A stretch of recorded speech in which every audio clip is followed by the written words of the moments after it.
Joël, peut-être on va commencer par vous. Quel est votre parcours et comment vous en êtes arrivé à créer la tricoterie avec Xavier? Alors, la tricoterie, c'est un projet, qui est en fait un rêve, qu'on a en nous depuis maintenant, plus de 20 ans. Xavier et moi, on s'est rencontrés, à l'UNIF et la petite histoire voulait que, voilà, pour un travail d'UNIF, on a dû imaginer un projet et que déjà c'était, ce projet de la tricoterie, c'est-à-dire un lieu de rencontre. On imaginait une maison avec plusieurs étages. À chaque étage, il y aurait des activités différentes, menées par des gens différents, des âges différents, des cultures, voilà, des vécus différents et un foyer, c'est-à-dire une pièce par laquelle on doit passer pour arriver aux étages supérieurs, avec l'idée qu'on pouvait vivre une activité à un étage et se rencontrer dans le foyer pour le partager avec d'autres personnes. Et quand on est sorti de l'UNIF, cette espèce d'exercice est resté très, très vivant en nous et donc on s'est un peu promis, le jour où on se sentirait plus mature dans nos parcours professionnels, de mettre nos compétences au service d'un projet qui permet à des gens, voilà, de se rencontrer, de créer du lien. On est tous les 2 touchés vraiment de façon différente parce qu'intime par l'isolement social et donc voilà, c'est un projet qui nous obsède en fait depuis très longtemps et donc on a eu la chance d'ouvrir ce lieu il y a presque 8 ans maintenant. D'abord, le nom de la tricoterie, parce que vous dites que c'était déjà un projet, donc c'était cette idée de mailler, de lier les gens, c'est ça le mot tricoterie, ça vient de là?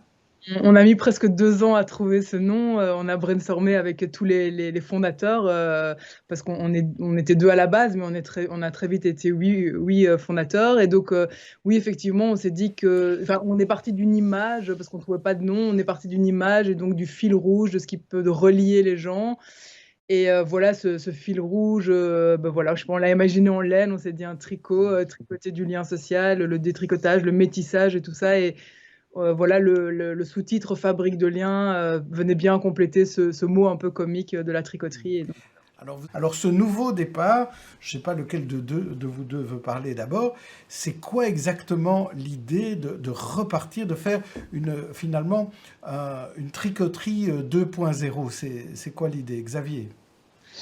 On a été évidemment très fort marqué, frappé par la crise du Covid, inévitablement, puisqu'on se trouve à l'intersection entre un lieu horeca, culturel, l'ADN du projet étant la rencontre des gens en présentiel, on va dire.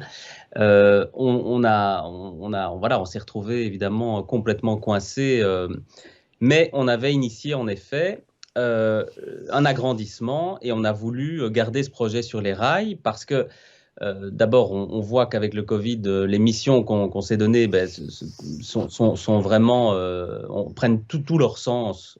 Et je crois que, enfin, on a beaucoup de témoignages de notre public et voilà qui nous confortent dans cette idée de lieu de rencontre plus que jamais indispensable.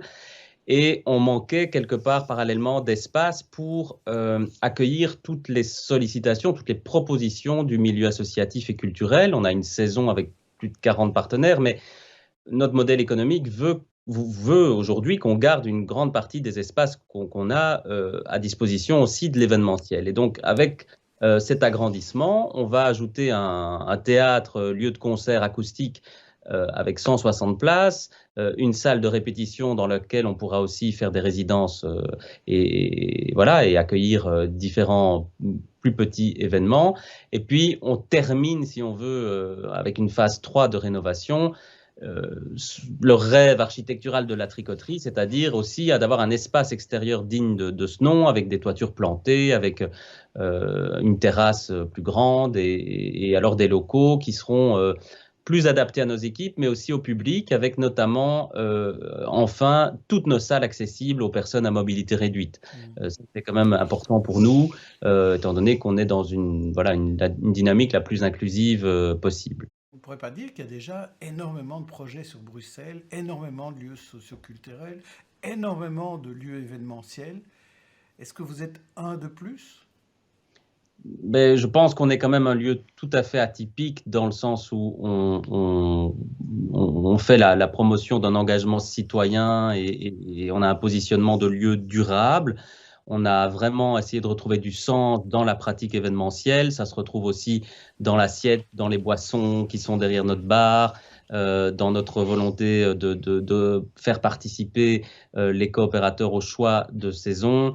La tricoterie, c'est pas un centre culturel, c'est pas un théâtre, c'est pas un restaurant, c'est pas une salle de fête, c'est tout ça mélangé avec, je dirais, la singularité de mélanger des publics très très différents parce qu'on travaille autant avec des étudiants que des artistes, des gens du quartier, des privés, des entreprises internationales qui viennent parce qu'on est tout près de la gare du Midi. Et donc on a vraiment cette volonté de brasser. Donc vous avez un peu l'impression d'être quand même dans un projet un peu unique, un peu inédit. On a vu la difficulté, par exemple, de Canal à essayer de convaincre les gens du quartier à rentrer dans un projet. Ça fait partie de leurs objectifs.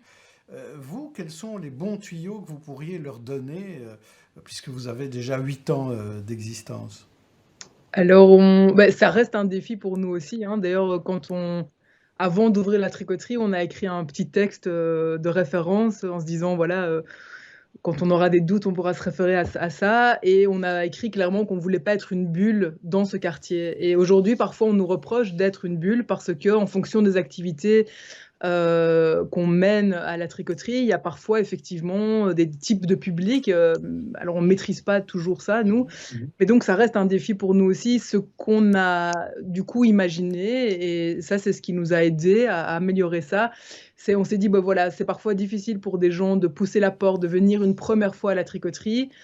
Pourquoi la tricoterie ne sortirait pas de ses murs et irait mener des activités à l'extérieur? Et donc, on a beaucoup multiplié ça, que ce soit par des ateliers. On a fait des ateliers de théâtre avec des gens du quartier, on a fait des ateliers vidéo avec des enfants du quartier, on a fait des visites des lieux de culte autour de la tricoterie parce qu'il y a plein de lieux de culte différents.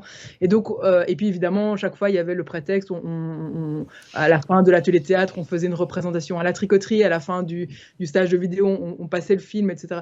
Et donc, petit à petit, les gens sont venus, ont poussé la porte, ont vu que c'était pas hostile, que c'était pas, je sais pas, des fanatiques du bio, je sais pas ce que parfois les gens peuvent penser. Et donc, petit à petit, on a gagné la confiance aussi des gens. Et ça reste, encore une fois, aujourd'hui un défi. Et c'est chouette aussi d'avoir ce défi parce que ça nous permet d'être inventifs, de nous remettre en question. On a aussi beaucoup de gens du quartier, parfois, qui nous bousculent. Voilà, et c'est à la fois, parfois, c'est difficile, mais ça nous permet, voilà, d'aller plus loin, de se remettre en question, de se dire, voilà, ce qui est clair pour nous ne l'est peut-être pas à l'extérieur, quoi.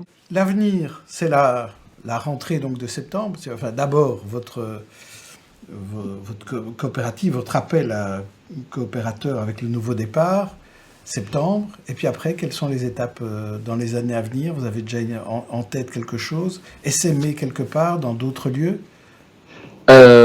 Je pense, oui, non, là on est à moyen, court terme, donc on est déjà en train de voir comment on va sortir les gens progressivement du chômage.